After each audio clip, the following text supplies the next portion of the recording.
morning, Nawaz Sharif has been Prime Minister of Pakistan thrice. Not once has he been able to complete his term, and that holds true for every Prime Minister, incidentally, of Pakistan. Today was the third time he was prematurely dismissed from office. But it's bigger than the previous occasions. He's been disqualified for life.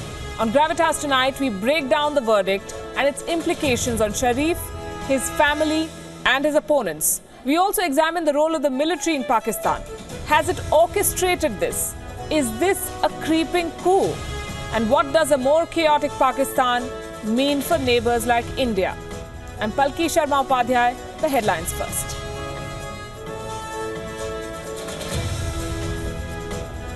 Russia retaliates after US lawmakers pass a fresh sanctions bill, orders a cut in the number of American diplomats in Moscow, and seizes American property. After his comeback, Bihar Chief Minister Nitish Kumar gets a seal of approval from the State Assembly. He wins the floor test with support from the BJP.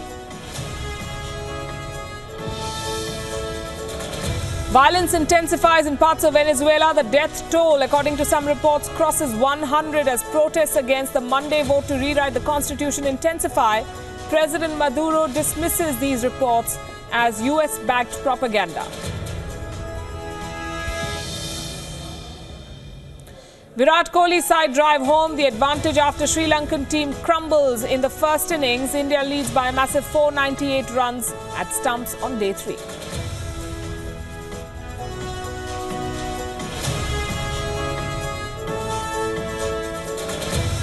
And as always, some specials for you on the show. An update from Beijing. Ajit Doval met Chinese President Xi Jinping. Was there forward movement on Doklam? We'll talk about that. We'll bring you the latest from Jerusalem. Stun grenades fired on worshippers at the Al-Aqsa Mosque. Violent clashes in Bethlehem.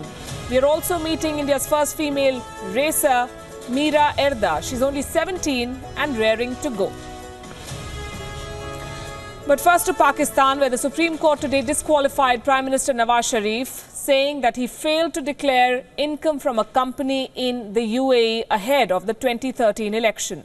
The Pakistan Supreme Court took recourse to Article 62 of the Constitution, which allows dismissal of any lawmaker found to be dishonest. The court's decision follows a 2-month probe by a court-appointed joint investigation panel.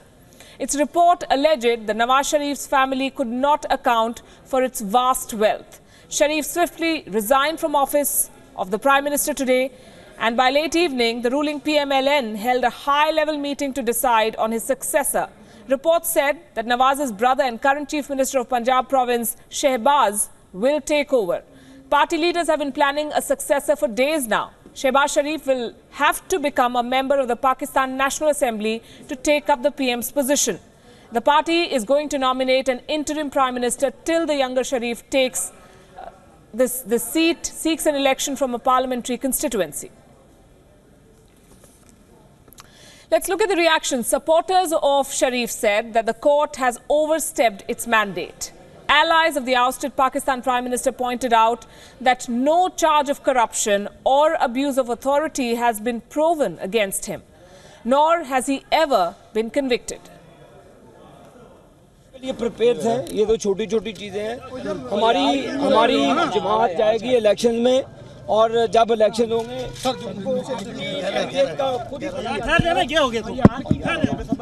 और हम इंशाल्लाह हौसले में हैं. This verdict by the Pakistan Supreme Court marks a major political victory for opposition leader Imran Khan.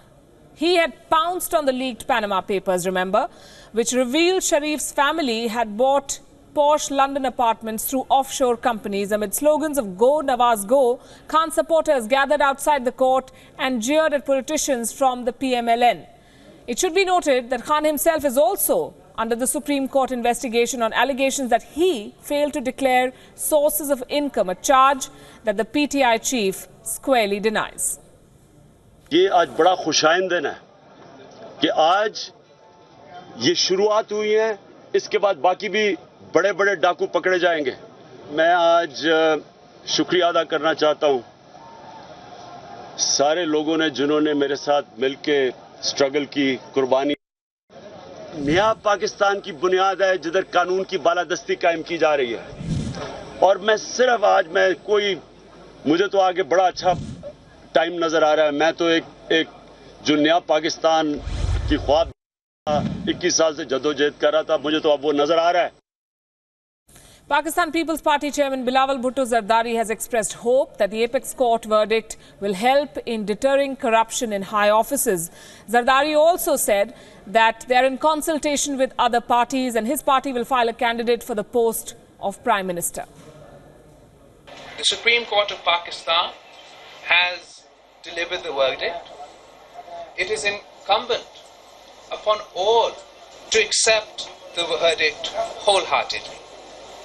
The verdict has disproved the contention that the disqualification of a Prime Minister posed a threat to democracy or Parliament.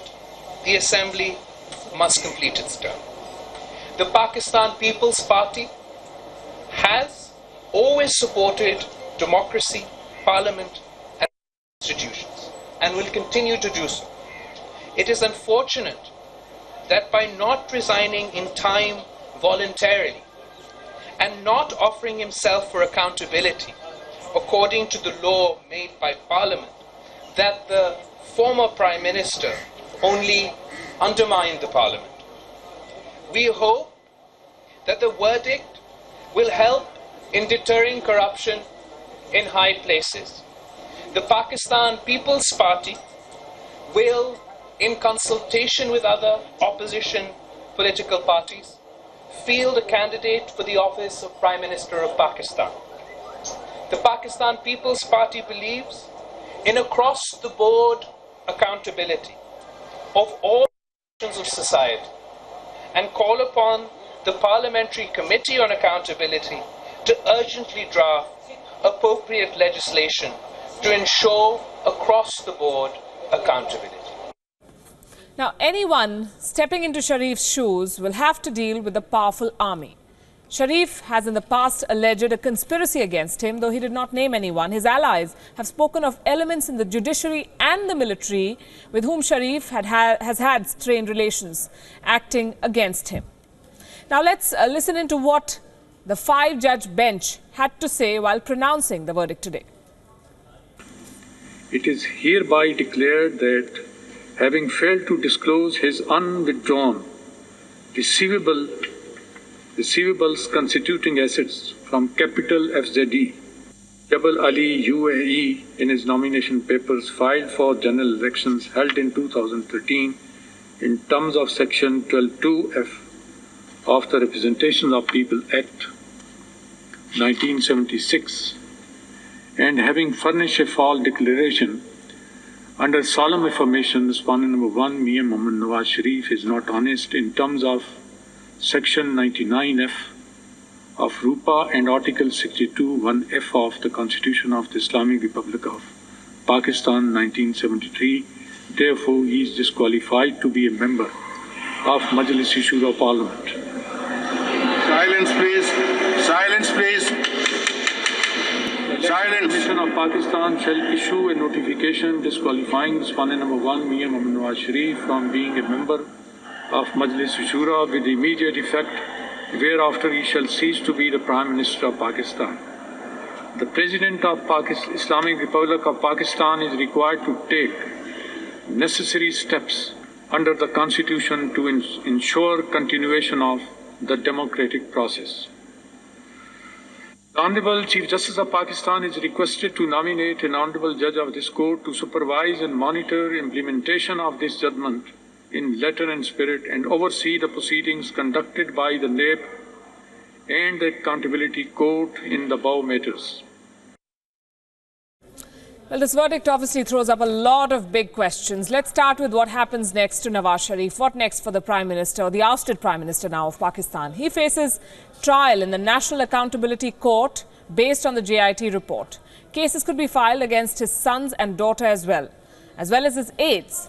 A verdict on that is expected in the next 6 months. While Sharif's plans to succeed may be now in jeopardy, that doesn't stop him from dictating the affairs of the party.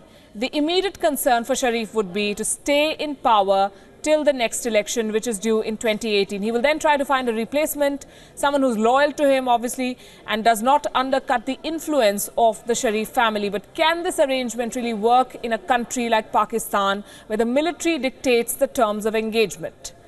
The second big question, who is going to replace Nawaz Sharif? The party has narrowed down on the name of Nawaz's brother Shehbaz at a high-level meeting that was held today.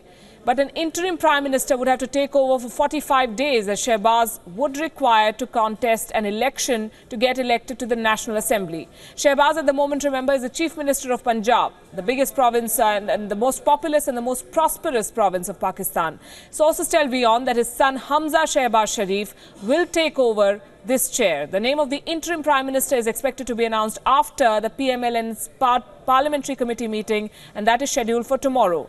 But a few names are already doing the rounds. The first one, of course, is the Deputy Speaker of the Pakistan National Assembly, Murtaza Javed Abbasi. His name is doing the rounds. So is the name of the former Petroleum Minister in Pakistan, Shahid Khan. Abbasi is also believed to be a strong candidate for this position. So these are the two names, Shahid Khan Abbasi, the former Minister of Petroleum and National Resources. There were others, but this is what our correspondent in Islamabad has told us after speaking to various members of the PMLN. They had a high-level meeting, remember, today. Another will take place tomorrow.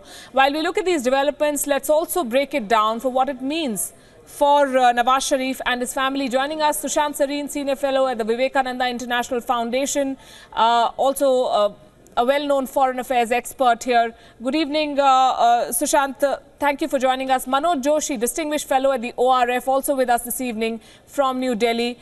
Razaul Hassan Laskar, Associate Editor of the Hindustan Times. As I've said before on the show, he's reported from Pakistan and understands the way things work in that country. And we will be joined by some others. Kamar Chima, Defense Analyst, will be with us from Islamabad. Noordin Mangal, human rights campaigner from Balochistan, and Shehzab Jilani, he's a journalist and former editor of the BBC, will be joining us from London. Good evening to those of you who are with us this evening right now. And let me start with you, Sushant Sareen. What does today's verdict mean? Were you surprised when the court announced a sweeping judgment on Nawaz Sharif and his family? I wasn't surprised by the fact that he has been disqualified, but what I was surprised was about the charges on which he has been disqualified. It's crazy. They have rewritten the rules of jurisprudence of how judiciary functions. It is one of the most bizarre judgments I've ever seen. You tried a man on charges, but you haven't disqualified on the charges on which you tried him, which was the Panama Papers and his property in London and what have you. You disqualified him on something which was presented to you by an equivalent of a police report or a police charge sheet. Merely on the prima facie on that particular thing, you have sacked the man without giving him or without holding any trial. And now you are saying that you will be held liable for criminal charges on the other charges over which we held the hearing. So it is very clear to me that it was a preconceived and a pre-decided judgment that they had to sack Mr. Nawaz Sharif rather than sack him on the charges on which he was being tried. Some new stuff which had come during the course of the JIT report, they have sacked him. It is absolutely crazy, doesn't make any sense. And what it's going to do is that it is going to open the floodgates for these kind of challenges to come with every Prime Minister of Pakistan. And frankly, if Imran Khan thinks, and he can celebrate today, but on the charges on which Nawaz Sharif has been sacked today, it would be an even greater travesty of justice if Imran Khan, who faces precisely the same charges of keeping an offshore company and not declaring it in his asset declaration, is also guilty of that. So even he will have to be sacked, as will many others. What is even worse is that the clauses of 62-63 on the basis of which Mr. Nawaz Sharif has been sacked are something on which no living human being can ever come true on. So basically it means that the sword is going to be hanging over every single parliamentarian in Pakistan, and depending on the whims and fancies of the judges, and none of them are clean incidentally, they all have skeletons in their cupboard despite acting holier than thou, and depending on the judges and depending on the military people, it will be decided who can stay on in parliament and who will be summarily sacked. So that is really the import of this judgment. Frankly, I think the Pakistani judiciary has touched or plumbed new depths today, and it is, I think it's a shameful day for justice all over the world. Which does not mean that Nawaz Sharif was innocent. He has very dodgy accounts, he has very dodgy finances, but like everybody else in Pakistan. So merely singling him out and sacking him, I think has been a miscarriage of justice of the highest form. Does this order make sense to you? And also, there is no clarity as far as we are concerned on whether he has the right to appeal. Some say that he can appeal certain parts of it. Others say that this is the end of the road as far as Nawaz Sharif is concerned. Manoj Joshi? Well, you know, the thing is that he has not been convicted of anything, meaning there's been no judicial process.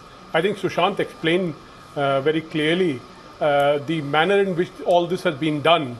Don't forget that two of the people in the investigation team were people from the intelligence agencies, meaning one from the ISI, which means he was reporting to the Pakistani Army Chief. So in those circumstances, this definitely, I think Sushant has made it very clear that this appears to be a put-up job. Mr. Sharif, has had a kind of a mixed relationship with the army. In recent times, the relationship has been bad in the sense that after the whole issue of Musharraf, and Musharraf nearly hanged him and he had to go to exile, Sharif's relationship with the army has been quite iffy. And I think even now, the moment he came to power and we found that the army pursued him via Imran Khan, they organized protests against him, then they got Tahirul Qadri. So right through there has been tension between the two. And this has had an effect on India-Pakistan relations. As if you look back, you will see that when Prime Minister Modi tried to reach out to Nawaz Sharif, and he visited Nawaz Sharif on Christmas Day 2015, thereafter there was the Pathankot attack. So this has kind of wider implications in the sense that Nawaz Sharif has been targeted by the military. The Pakistan Supreme Court has a very peculiar record. Sometimes it's the paragon of justice. When Justice Iftikhar Chaudhry was there, they were leading on the front foot. And now it seems that they are playing the game of the army, and we don't know what the implications of this will be. It could mean a kind of an institutionalization of a process. I think again, Sushant has explained the fine aspects of it, which could have a Damocles sword over everyone. Right. I have to say that you've given away the gist of a report that we'll be bringing for our viewers later on how this may be linked to India and how whether Nawaz Sharif has paid the price for trying to befriend Modi and India by extension. But we'll talk about that later. Let me come to Qamar Cheema. Qamar Cheema, what next for Nawaz Sharif? Like a phoenix, he's risen from his ashes in the past, but now they're saying that his political future is over. He has to see whatever he can salvage for his daughter.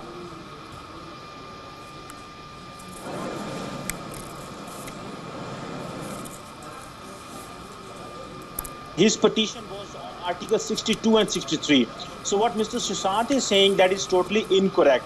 So since the Supreme Court has taken into the petition of Sheikh Rashid under Article 62 and 63, and JIT has come up with a new offshore company, that is why Nawaz Sharif has been tried, and that has been tried as per the petitioner. There were three petitioners, Imran Khan, Sheikh Rashid and Jamaat-e-Islami Sirajul Haq. So that is important to understand. But coming to your question that what is the future of Nawaz Sharif, let me tell you, Nawaz Sharif has very strong and deep roots in Punjab, and he has also certain deep roots in Khyber Pakhtunkhwa. So as far as his political career is concerned, his personal political career may be in jeopardy, but his party has strong, deep roots into the structure. And one thing that we understand is that he has been winning since long from Punjab. And remember, the Punjab is the largest province, and majority of the seats, any party that has to come into the government, they bag from Punjab. So, in my understanding, Shehbaz Sharif, who is better known as a man of governance in Punjab, if he's going to replace his elder brother in Islamabad, that will bring more credibility, because many people have been talking that the younger brother is more active, younger brother is more energetic, he can do more. And one more thing, majority of the people say that that the PMLN, who has been having government in center, is because of Shehbaz Sharif, because he's delivering in Punjab. That is why Nawaz Sharif wins and they come into the government. And so I think that is why we understand here that he will have more tough time personally, legally, because the cases are being opened in National Accountability Bureau and of his daughter and his relatives. But politically, they will be in a position where they can win. All what we have to see is that how much opposition can give tough time, specifically Pakistan Tehreek-e-Insaf chairman Imran Khan. Well, it's good to see your optimism, because it looks like taking dynasty politics to a whole new level, because Hamza Shehbaz is going to take over as Chief Minister of Punjab, and the younger brother takes over from the older brother, and that's what's happening while Nawaz Sharif tries to figure out what next for him. Let me put this question to Shahzeb Jilani, who is in Karachi and with us this evening. Shahzeb, how do you see these developments, and who is going to take charge? There was talk of the party being divided, the future of Nawaz Sharif, his daughter, and the possible contenders for an interim prime minister. Well, it's not the first time we are looking at a situation where a political leader of a popular party has been made to pay for asserting his authority over domestic and foreign affairs. I mean, a lot of legal experts are saying that this is probably end of the road for Nawaz Sharif, but we are not entirely clear how long is this disqualification for, whether he can contest after 5 years or not. The court wasn't entirely clear about the duration of this disqualification. So speculation is that he is obviously the face of the party. People vote for PMLN Nawaz because of Nawaz Sharif. He will remain a father figure. He will call the shots. He will nominate the next prime minister, who will be voted in hopefully next week. He will decide whether it is Shehbaz Sharif or somebody else from his former cabinet in the interim period. But it doesn't really matter who is the prime minister in the interim period. I mean, just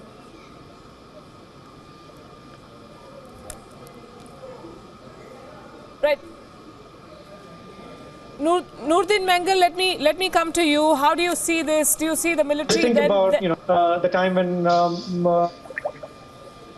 I'm sorry, we lost the link there. So this is a question for Noordin Mengal. How do you see this playing out? Do you see the military having a more pronounced presence in Pakistan and running the affairs of the civilian establishment more openly? We shouldn't fool ourselves. The military has always held control of the country. The military has run the country since day one. It has been the jury, the judge, the jury, and the executioner. And will Nawaz Sharif's ouster affect Pakistan in any way? I really doubt it. He merely held the office of the Prime Minister, but he never held the levers of power. That has been in control of the military, and there has never been a pure democracy in Pakistan. To consider Pakistan a democracy would be an insult to the word democracy and the spirit of democracies. It has always been controlled by the army.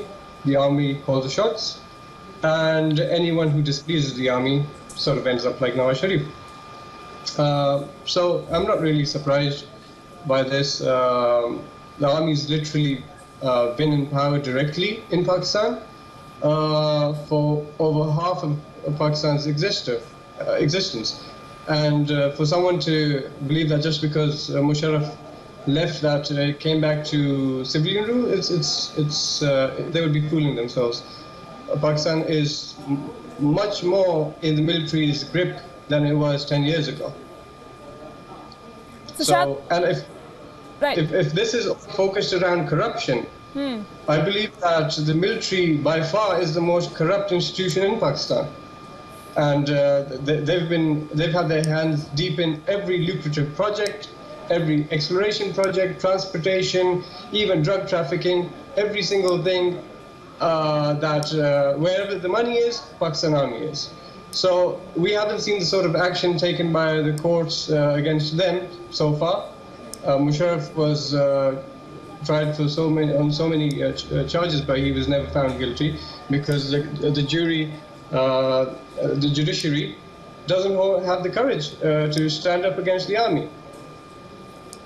Manoj Joshi, we spoke to Musharraf earlier today and he said that this is the end of Nawaz Sharif's career. Does it open another road for Musharraf to make a comeback or have a proxy, a stronger one? What are the chances of PMLN winning a majority of seats in the upcoming election, whether it's in the next few months or within a year? You know, I think that it's Musharraf who's finished. I don't think Musharraf has a chance, but I think as some of your guests from Pakistan themselves said, Nawaz Sharif still has a lot of depth of support in Pakistani Punjab. And I don't think he's finished. And he, besides being a kind of father figure, you can always have another court, another day, undoing the verdict and Nawaz Sharif coming back. Nothing would surprise me at all. You see, the thing is that the Sharifs have very deep roots there. They have very deep roots in Punjab. They have nurtured the constituency. They have roots in militancy in some of the areas. They have supported Jamaat Islami in some of the areas. The Lashkar-e-Taiba functions from a place which is in Punjab. So what I'm trying to get at is that it's not going to be easy to uproot the Sharifs. So Imran Khan, maybe he has support in Khyber Pakhtunkhwa. The PPP may have its own roots of support, but the Sharifs run pretty deep as far as Punjab is concerned, and I don't think we should rule them out at this juncture. Kamar Chima, is Pakistan looking at an imminent political crisis? Well, I think there is no political crisis in Pakistan because the ruling Pakistan Muslim League Nawaz has decided that they will come up with a new prime minister. So I think since the assemblies are working, the parliament is working, so there is no political crisis. And so far, so till the time we are here, all the political parties are behaving very maturely, and they all believe that this is coming from institution. So one thing we are feeling here is that the institutional superiority is taking place and more strong institutions are emerging. That is why the PMLN has come up with a very sober response.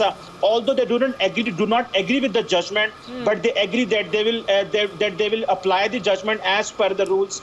And Prime Minister is leaving his house and his office. So there is no political crisis and new Prime Minister will come. But one thing we have been looking in Pakistan is that the institutions are more stronger. And one of your colleagues, I think Mr. Mengal, is saying that giving sweeping statements about Pakistan military. This is not the way things work here. Military is definitely a stakeholder, a very powerful institution, but military does not call shots completely. They are in a decision-making process, but they do not behave the way Mr. Mengal is giving sweeping statements. All right. And Sushant Sareen has been smiling to himself for a while now, so I'd like to know what's going on. What do you think?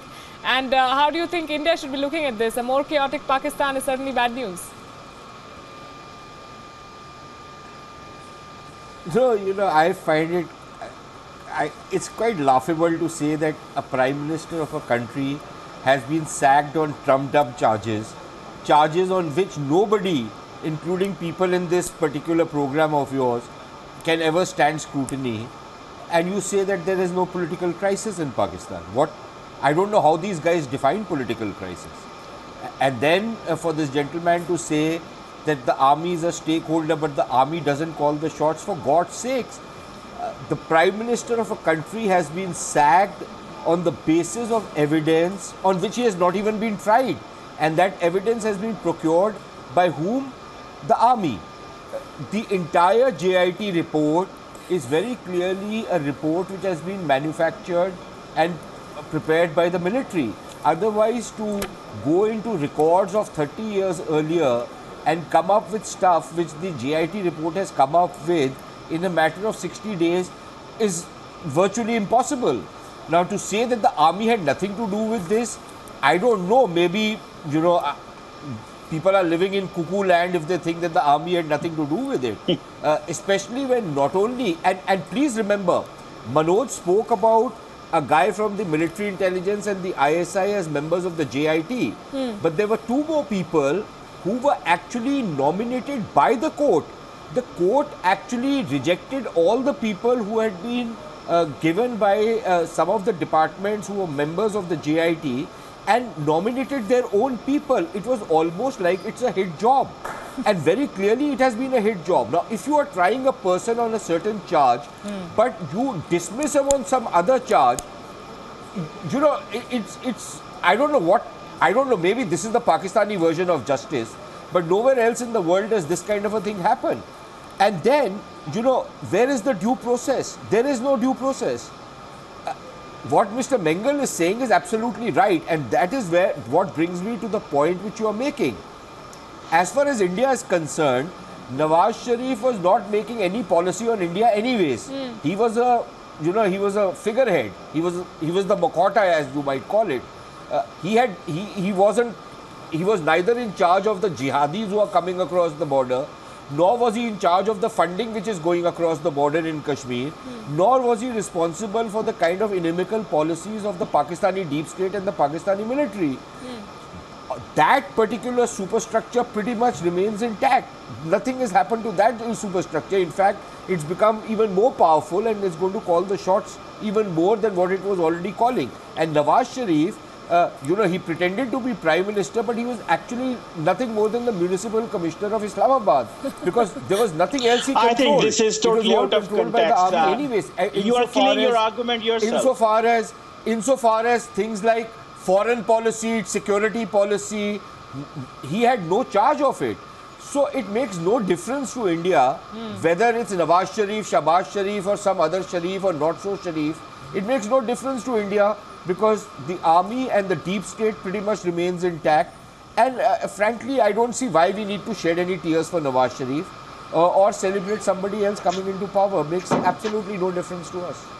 All right. Kamar Chima, you've been wanting to come in for a while. I want to ask you that by this logic, let me finish. By this logic, you know, someone earlier today said that the military generals used to be called not corps commanders but crore commanders. They'd amassed so much wealth.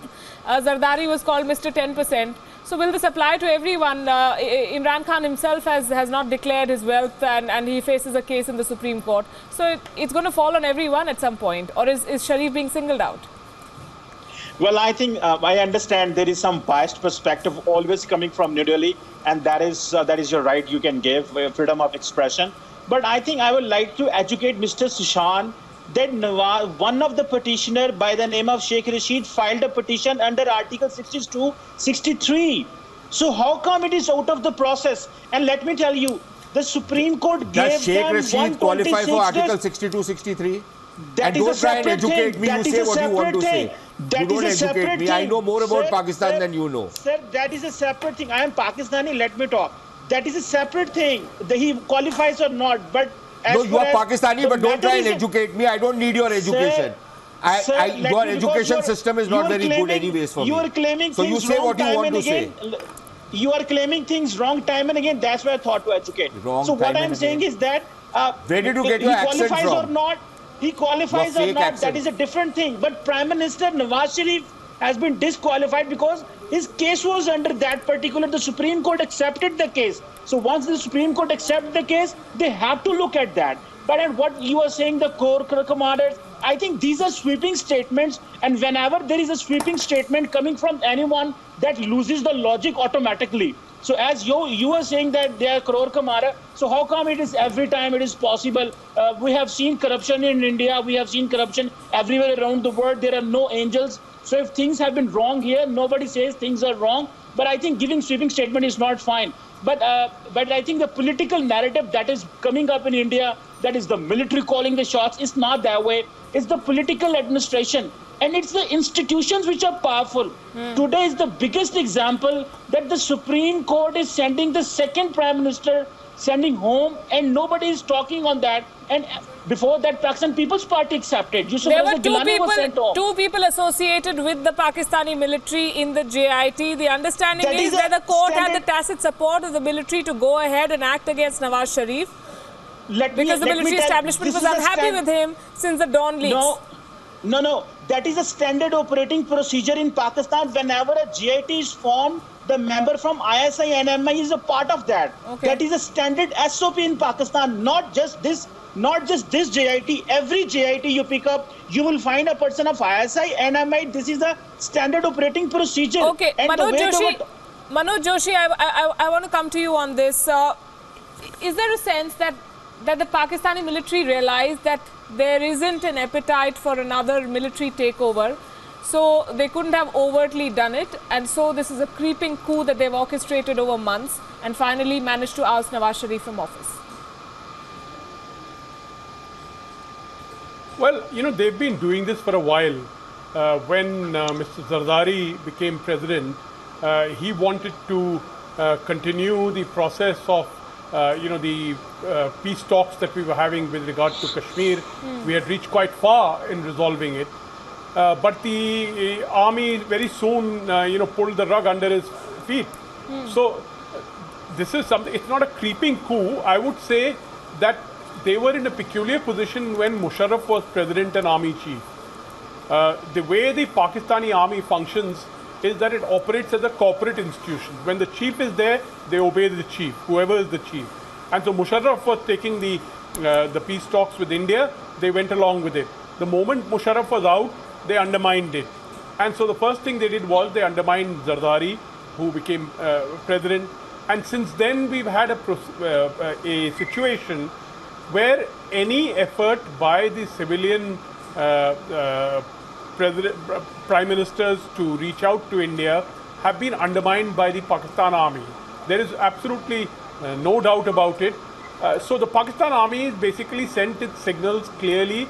Mr. Sharif also understood it after, the Pathankot attack.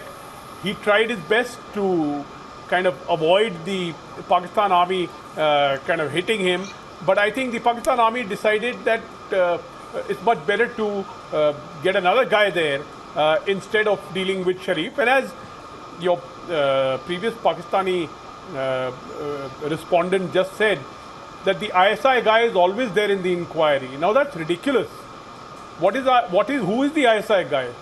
The ISI guy is a representative of what in India would be military intelligence. So your military intelligence guy who reports to the military chief, who is appointed by the military chief, is a guy who is in this inquiry against the Prime Minister of the country. That, kind of brings out the institutional power that the Pakistan army has. Right, we'll have to wait and see. Tomorrow they'll announce who the interim Prime Minister is going to be and which way this goes. I'm going to thank you all at this point. Sushant Sareen, Manoj Joshi, Kamar Chima and Noordin Mangal, also Shehbaz Jilani who joined us earlier. Thank you very much for joining us here on Gravitas and sharing your perspective with us. We're also looking at the other characters in this saga, the other people who will be affected by what has happened in the Pakistan Supreme Court today. For the last few months, even as Panama Gate played out everywhere in Pakistan, there was one man who thought his time has come. Former Pakistani cricketer and leader of Pakistan's Tehreek-e-Insaf, Imran Khan. He ran a strong campaign against Prime Minister Sharif and is now clearly gloating over Sharif's dismissal. Here is the profile of the man who wants to be king. ये आज बड़ा खुशाइन दिन है कि आज ये शुरुआत हुई है, इसके बाद बाकी भी बड़े बड़े डाकू पकड़े जाएंगे। मैं आज शुक्रिया अदा करना चाहता हूं सारे लोगों ने जिन्होंने मेरे साथ मिलके स्ट्रगल की। यह पाकिस्तान की बुनियाद है जिधर कानून की बालादस्ती कायम की जा रही है।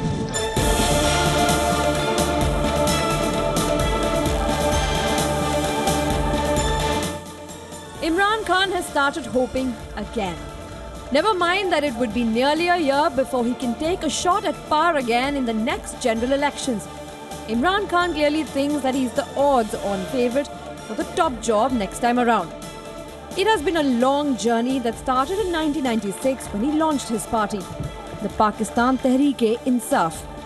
His party's electoral debut in 2002 was a bit of a disaster, with just Imran Khan winning a lone seat from Miawali. He sided with General Pervez Musharraf when Sharif government was overthrown in 1999 in a bloodless coup. However, Musharraf put him under house arrest when he declared a state of emergency in Pakistan in 2007. Imran Khan's rallies are well attended. His fiery anti-corruption speeches always struck a chord with the Pakistani masses. He asked his party's Chief Minister of Pakhtunkhwa to dismiss ministers of Qawmi Watan Party who were allegedly involved in corruption. He made sure his anti-corruption campaign was loud and clear. The Panama Papers were clearly godsend for Imran Khan. He said so in his media address while demanding the resignation of Nawaz Sharif over Panama Papers. Nawaz Sharif को जवाब देना चाहिए कि इनके बच्चों के पास ये पैसा किधर से आया।